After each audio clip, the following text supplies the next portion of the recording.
Hey guys, welcome to book review 143, I believe. Today I will be reviewing The Australians by Ross Terrill, author of 80,000 The Real China. But this book, The Australians, as the name would imply, is about Australia, kind of covers the depth and width of Australia. You know, it's a fairly thick book. The first thing that I'd recommend with this book, though, is that it was written, I believe, in the mid to late 1980s. So it gives it's both good and bad, in that it doesn't really encompass the modernism of what Australia has become, but at the same time really crystallizes what Australia was during this time period of change in Australia. As well as the way that at this time period Australia had seen its past, how it's similar and how it had changed. So Ross kind of starts the book with some of his own memories of Australia in Memories of Yesterday. He kind of talks about he did not grow up in Melbourne or Sydney, but grew up in the bush, and kind of has all these memories of, the old icing cake, as well as eating rabbit for dinner, just because rabbits are everywhere. And he actually learned to catch them himself in order to feed his family. Not like they were exactly starving, but it was sort of the old, very grounded, down-to-earth, maybe sentimentalized a little bit, old Australia. He said that, I believe that he said he did not meet an Asian person until he got to college. That it just was a very sort of cloistered environment, and an environment that, while providing the necessities of life, was not necessarily easy, but at the same time, I don't know, the story that I specifically remember him telling is in his early childhood, his dad went to the city to go sell some crops or whatever, and essentially not getting the price that they wanted. And although it didn't put the family in a destitute situation, they were really always kind of, they were not for want, but there could have been more. So that's all I'll say about the Memories of Yesterday, kind of the old Australia, the Australia of Ned Kelly, if you will. I don't know. But that leads into Impressions of Yesterday, where it does look at a history of the real old Australia, from its founding as a penal colony in the late 1700s, basically in Sydney and then also in Tasmania, as well as kind of moving into the gold rush era, the marvelous Melbourne, when Melbourne really overtook Sydney in terms of grandeur of a city, moving into the more modern times when Sydney kind of rallied a little bit, and there was a huge battle between where the capital should be, at which point Canberra was chosen as the capital. Something you notice from Australia during this time period is that even though Australia was founded in 1788, it did not become a independent country until the early 1900s. And unlike the history of the United States that had a dramatic sort of beginning and end point, Australia just kind of de facto became a nation. And that's something else that's emphasized by the author much later in the book, is that Australians do have a strong pride, strong sense of self. But unlike some other countries where maybe that sense of self was the thing that started and then they built around that, the sense of self has really kind of, the word I like to say is become de facto. de facto by the fact that these people lived here long enough to eventually gain a sense of self. That in the early history, very much the British ways and the Victorian ways were paramount. So much so that, you know, rather than looking at native plants for, you know, their parks or whatever, everything would be imported from Britain. Any sort of food stuff, once tinning came about, or, you know, dried food, if you will, was very much held in high esteem, and that Britain was pretty much seen as the epitome.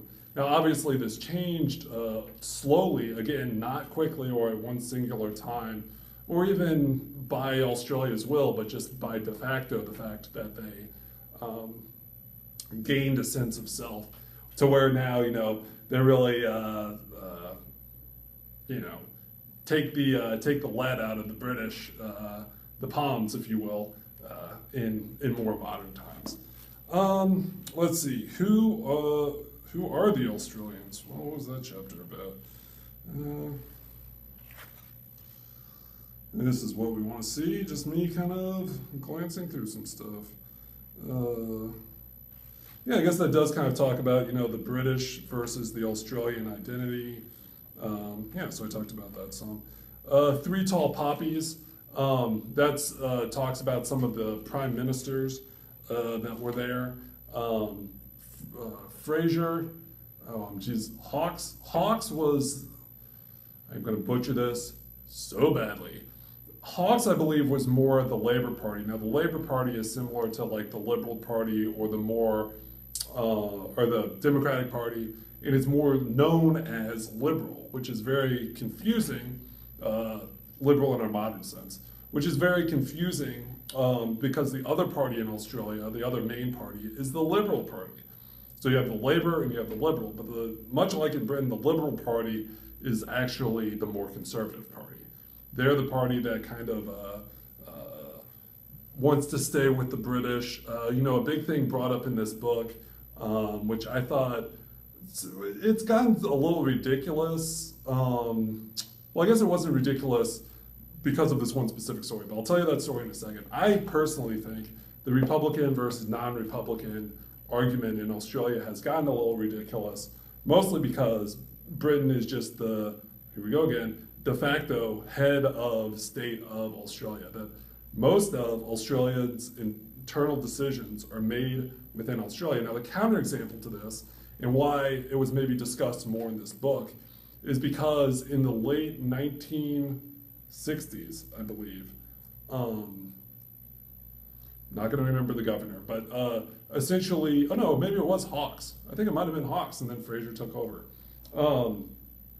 So after a long period from, I think it was like Malcolm, from after World War II until the mid-1960s, the conservatives, or the liberals, oh, you'd say the Conservative Party again, controlled the government.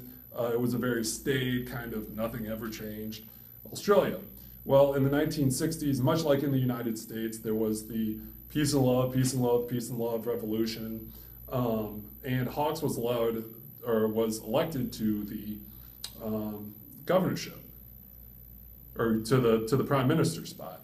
Now, it was one of the few times in history that the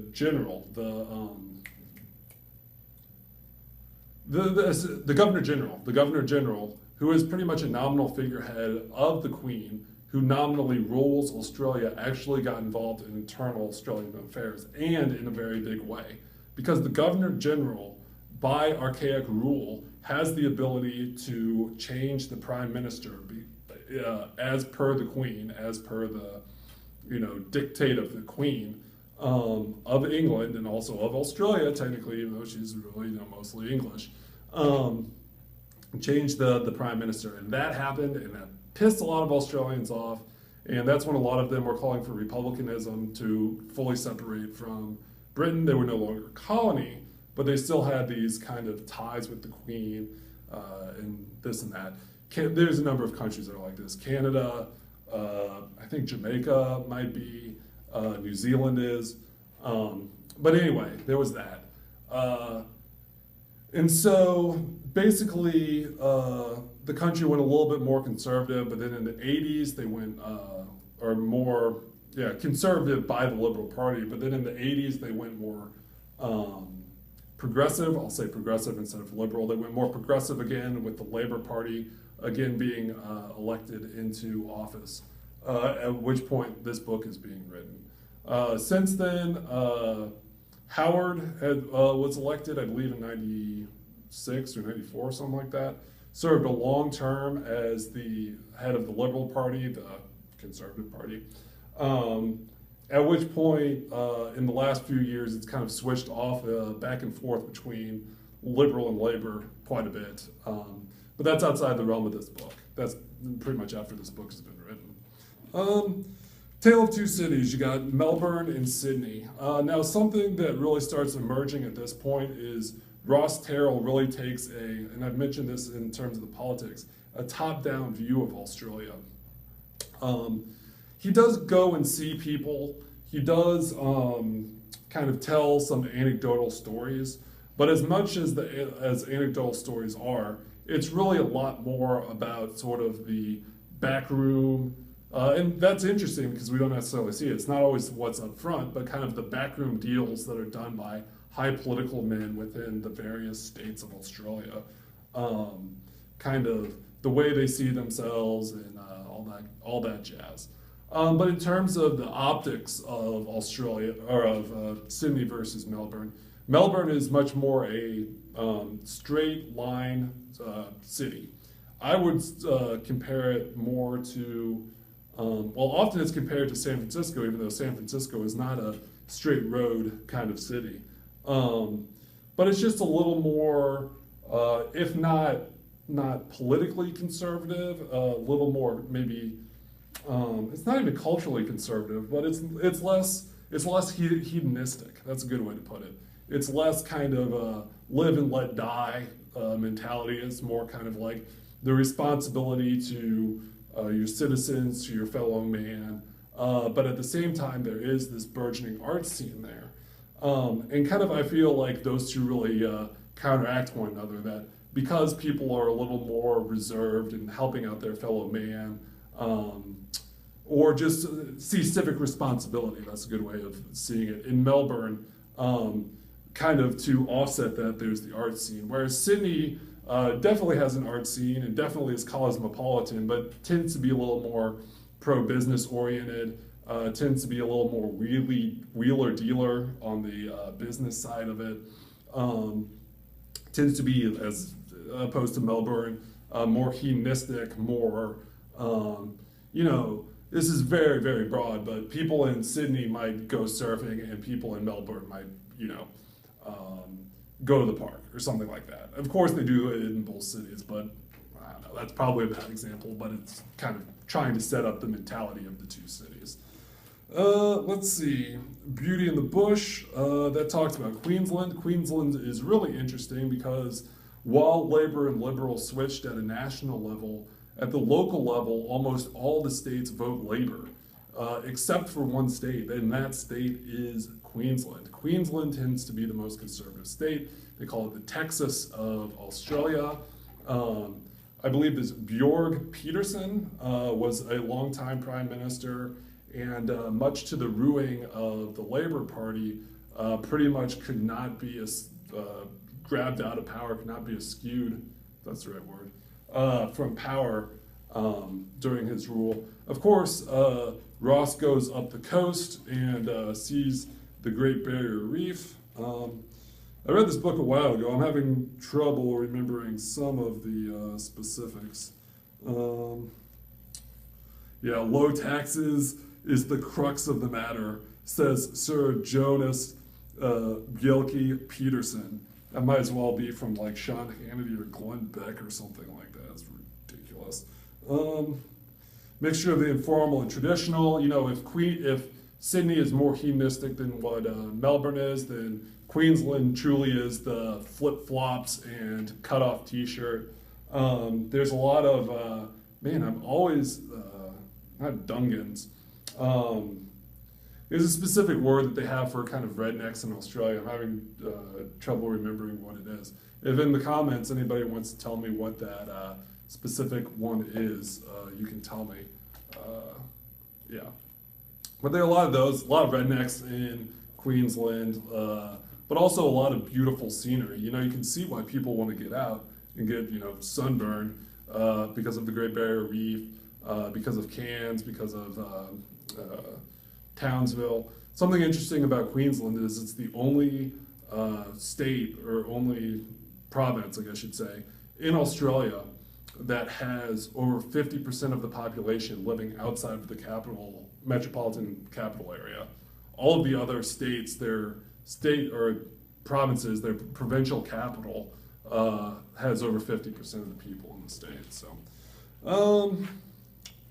and most of those are along the coast. There are very few people that live inland anywhere in Australia, and you know, one of those is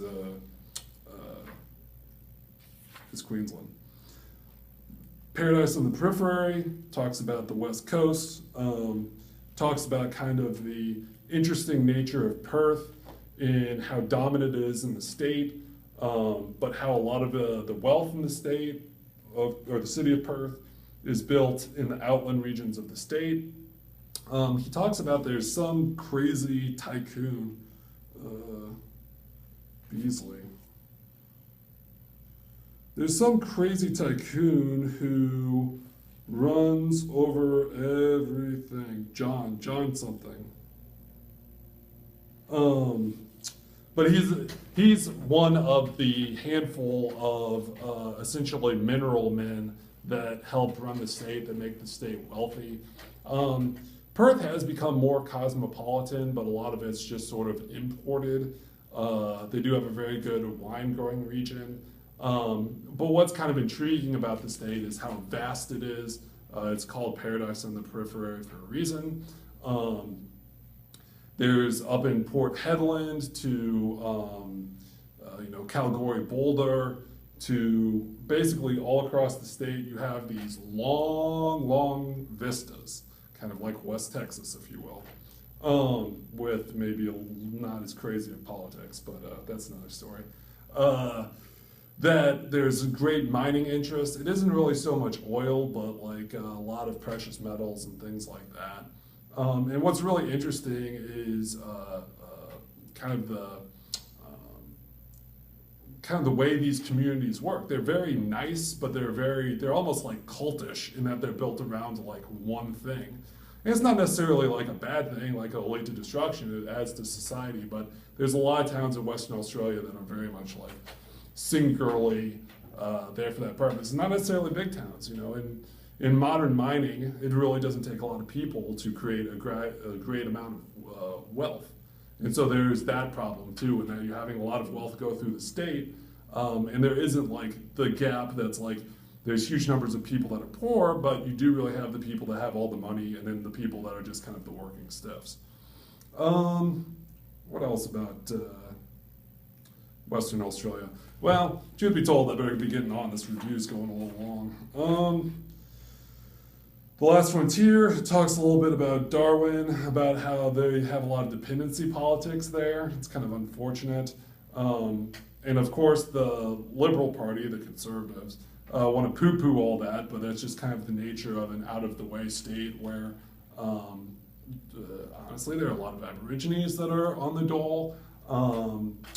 But also it's just a state that like isn't really self-sustaining in a way. That kind of it has its good points, but just to keep a basic infrastructure of the whole place, to keep it from falling apart, it needs a monetary source from outside its own region. Reckoning with race, I just talked about the Aborigines. The Aborigines were really seen first as subhuman, to the point where in the early 1800s, or really through a good chunk of the 1800s, Aborigines were just killed outright, almost like you would kill like vermin on a farm or whatever. Then Aborigines were seen as people, but they were seen as second-class people to be shoved off to the side. Everyone knows the Australian white policy. Oh, I don't even know it. But it's very famous for Australia white first and Aborigines on the side. If you're mixed race, you're separated. And essentially that Aborigines can't take care of their own.